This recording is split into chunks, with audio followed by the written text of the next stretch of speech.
नमस्कार, जय हिंद, जय भारत। आप देख रहे हैं स्पष्टवाद टीवी में आपका गौरव पवार। साथियों, इस वक्त हम राजधानी दिल्ली के कोहाट वार्ड के निगम पार्षद अजय रवि हंस जी के कार्यालय पर। सर, आपका बहुत बहुत स्वागत है हमारे चैनल पर।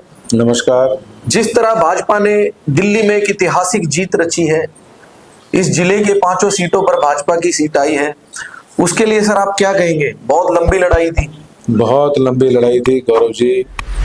27 साल से हम लगातार प्रयासरत थे और पिछले चुनाव में हमारे जिले में एक भी सीट नहीं आई थी।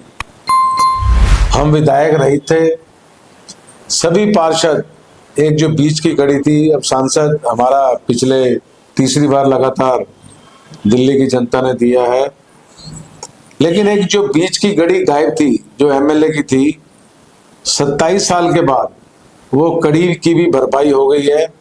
और मैं समस्त दिल्ली की जनता और विशेषकर त्रिनगर की जनता का बारंबार आभार प्रकट करता हूं कि उन्होंने बहुत ही अच्छे मार्जिन से क्वाड सीट भी लगभग हम 16,000 वोटों से हम विजयी हुए हैं, जिसमें क्वाड वार्ड लगभग हम 12,000 से जीते हैं।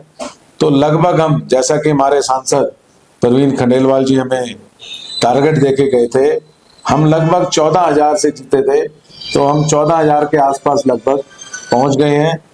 और अब दिल्ली का जो विकास होगा वो देखने लायक होगा, क्योंकि हमारे मोदी जी ने जो वायदे किए हैं उसमें से 2-3 जो मुख्य वादे हैं, जैसे आयुष्मान योजना है जिसमें 10 लाख रुपए का बीमा फ्री मिलेगा, और हमारी बहनों को जो 2,500 रुपए की जो किस्त जाएगी वो पहले हमारी जो मंत्रिमंडल की बैठक होगी उसी में ही हम इसको पास करवाएंगे।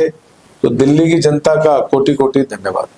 और सर, ये जो फ्री बिजली, पानी और जो बस की सेवाएं हैं, क्या ये भी फ्री रहने वाली है? बिल्कुल गौरव जी, ये तो हमारे नड्डा जी, हमारे मोदी जी, हमारा शीर्ष नेतृत्व ने ये पहले से ही स्पष्ट किया है कि बसों में जो हमारी बहनें माताएं सफर कर रही हैं वो फ्री रहेंगे। बिजली का बिल 200 यूनिट तक भी फ्री रहेगा, और पानी भी 20,000 लीटर तक फ्री रहेगा। गैस सिलेंडर भी साल में 2 फ्री रहेंगे, और 500 रुपए जो हमारी गरीब तबके की महिलाएं हैं उनको 500 रुपए का सिलेंडर भी मिलेगा। और अटल जो हमारी रसोई चलने वाली है उसमें 5 रुपए का, जो हमारी छोट भाई बहन है मलिन बस्तियों में रहते हैं उनको वहां अटल रसोई भी आएगी, 5 रुपए में हम भरपूर भोजन भी देंगे। तो अनेकों अनेक योजनाएं हैं, और हम जो कहते हैं वो करते हैं। वो मोदी जी की गारंटी है, वो अब नहीं, साल में, 1.5 साल में, 2 साल में हम उसको क्रियान्वयन उनका जरूर से जरूर करेंगे। सर, क्या क्या चुनौती रही इस चुनाव में? केजरीवाल जैसे 10 से 14 साल से दिल्ली में राज कर रहे थे, बड़ी सीट थी, एक प्रीति जितेंद्र सिंह तोमर एक बड़ा चेहरा है यहाँ पर। क्या क्या चुनौतियां रही?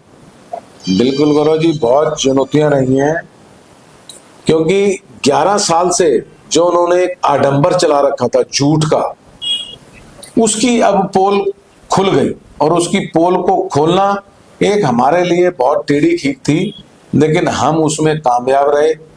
जो इन्होंने एक दिल्ली के विकास को ठप कर दिया, दिल्ली आज इन्होंने 25-30 साल पीछे छोड़ दी। और अब जी आज 11 साल बाद जो मुख्यमंत्री है या 10 मुख्यमंत्री है, वो ये कह रहा है जी मैं दिल्ली की सड़कों के खड्डे भरूंगा, तो ये शर्मनाक नहीं है? जो मुख्यमंत्री ये वायदा करके आया था कि मैं दिल्ली को पेरिस और लंदन बनाऊंगा, वो 11 साल में दिल्ली की सड़कों को खड्डा मुक्त नहीं कर पाया। आज सीवरेज की समस्या देखो, मेरे श्रीनगर, राजा पार्क, महिंद्रा पार्क, त्रिनगर में सीवरेज है, सीवरेज ओवरफ्लो है। 25-40 साल से सीवरेज लाइन नहीं बदली गई। पहले कांग्रेस की सरकार होती थी, फिर आपकी सरकार आई, तो दिल्ली के सीवरेज की समस्या, पानी की समस्या, इतनी समस्याएं हैं। आप दिल्ली को पेरिस लंदन बनाओगे, आज का एक वायदा भी तो नहीं है जो पूरा हुआ।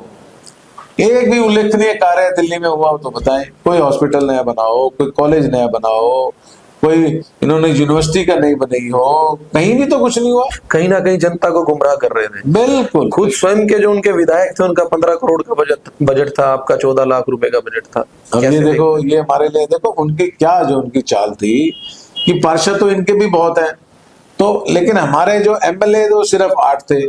तो देश का सर्वाधिक एमएलए का फंड वो दिल्ली के एमएलए को मिला, लेकिन फिर भी दिल्ली का विकास नहीं हो पाया। तो पैसा गया कहाँ? अब इनकी आपको चैनल के माध्यम से मैं कहना चाहता हूं, अब इनकी पोल खुलेंगी। जो इन्होंने आतंक मचा रखा है, जो पैसे का इन्होंने भ्रष्टाचार किया है, ये गेट कितने के बने हैं इन पे अभी पता चलेगा। ये जगह जगह इन्होंने सड़कों के किनारे ये जो बूचड़ खाने बना दिए हैं, जिसमें कोई साइकिल वाला बैठा है, कोई नाई बैठा है, इनका ब्यूटिफिकेशन के नाम पे इन्होंने कितना पैसा डकारा है। ये सब अभी गौरव भाई, ये सब दिल्ली की जनता के सामने आएगा। सर, आपकी व्यक्तिगत बात की जाए तो इस चुनाव में बड़ी चुनौती थी आपके सामने, आपकी तबीयत भी खराब थी, बड़ी क्रिटिकल सिचुएशन में थे आप, क्या कहेंगे? मैं लगभग मेरा 6 डिग्री हीमोग्लोबिन आ गया था, उसके बावजूद भी मैं हॉस्पिटल से लगा रहा। भाई तिलकराम गुप्ता जी ने भी कहा कि देखो ये बंदा है, ये हॉस्पिटल से भी लगा हुआ है। वह हॉस्पिटल से भी मैंने एक वीडियो प्रसारित करी और हॉस्पिटल में भी मैं फोन करता रहा, और ये भगवान की अनुकंपा रही कि मैं स्वस्थ होके इलेक्शन से 3 दिन पहले फिर आ गया और फिर हमने मोर्चा संभाला। और 3 दिनों में मैंने कम से कम नहीं तो 25-30 मीटिंग कराई और भरपूर हमने जितना काम किया, मैंने अपने इलेक्शन से कम काम इस बारी के विधानसभा चुनाव में मैंने कम चुनाव नहीं किया, काम कम नहीं किया, उससे ज्यादा ही किया। जिस प्रकार से व्यक्तिगत अपने निगम पार्षद अजय रवि हंस जी को जानता हूं, तो बहुत क्रिटिकल स्थिति में ये एडमिट थे अपना फोर्टिस हॉस्पिटल में। वहां से भी इन्होंने ऑन बेड पर प्रचार किया, और ऐसे जो सच्चे सिपाही हैं भाजपा के, उनको मैं सल्यूट करता हूं। नेता तो बहुत देखे हमने, पर अपने स्वास्थ्य पे पहले नजर रखते हैं। पर कहीं ना कहीं इनके व्यक्तित्व की मैं बात करूं तो तन मन धन से और हर स्थिति में इन्होंने बीजेपी का साथ दिया है। तो ऐसे लीडर को हम दिल से सल्यूट करते हैं। मिलते हैं फिर एक नई खबर के साथ, तब तक जय हिंद, जय भारत, वंदे मातरम।